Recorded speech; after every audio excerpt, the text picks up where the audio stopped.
We're coming to the end of the show now, and I hope you've been enjoying this.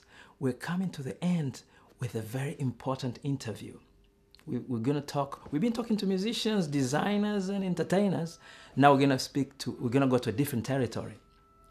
Our next interview or guest is an MP, Member of Parliament for Hackney South and Shoreditch, Meg Hillier. She spoke to me in the town hall of London, in Hackney, London, and she has a lot of things. You might wonder, she's not African, but she's been interviewed by an African person. And anyway, there are a lot of Africans, a lot of Africans who are not, they're not black, South Africans, Zimbabweans, Indians, mixed race, all sorts of people. And this program is about that. It's about this connection with Africa. So what we're saying here is very serious, and you better listen to what she has to say.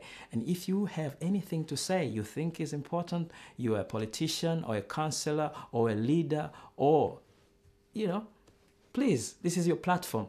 Africans in London is here to give you a voice. Please welcome Meg Hillier and listen to her.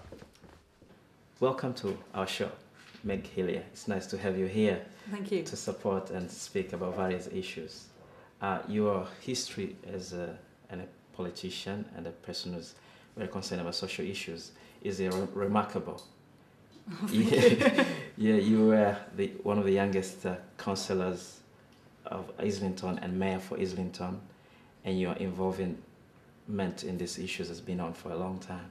Well, that's right. I was in a funny position in a way that I became mayor of a borough unexpectedly because there was a casting vote situation on the council where the two parties were evenly balanced. So I wouldn't have predicted it, but there I was. And I had the great privilege to be one of the first members of the London Assembly when the government recreated London government. And that, before I became an MP, was a real privilege to be representing the city that I was born in.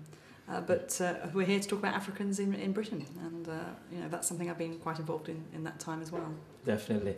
We were filming or reporting Africans in Labour last month in June, and you spoke very good things. One of them, you gave us some very good statistics of how the employment patterns of minorities, and you touched on the issues of Africans being really low. That was very impressive. Well, it is a real concern for me that a lot of Africans in Britain have very high qualifications, degrees and even second degrees, but too many of those people are working in jobs well below their qualification level. It isn't just an urban myth that people with PhDs are security guards.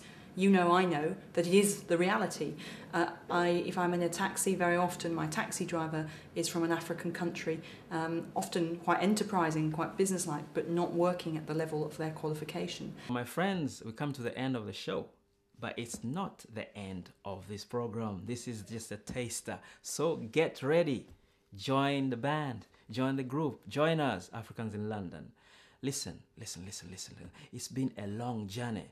For 500 years, Africans have been coming to this country to work, to live, 500 years is a long time.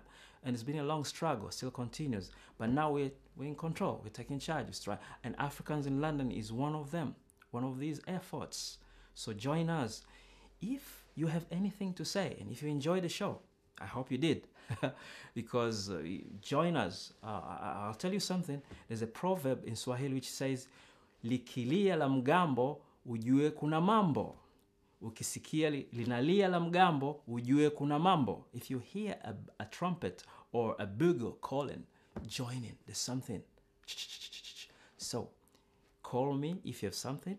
My number is right there on the screen. Send me an email. Don't wait for me to knock on your door. Well, of course, I'm going to be knocking on your doors, but how can I know if you don't call me or if you don't write me an email? And if you want to know more about please link into our website. Africans in London is there for you, www.ailtv.com, africansinlondon.com. So join us. You've been listening to Fredy Macha. Until then, goodbye.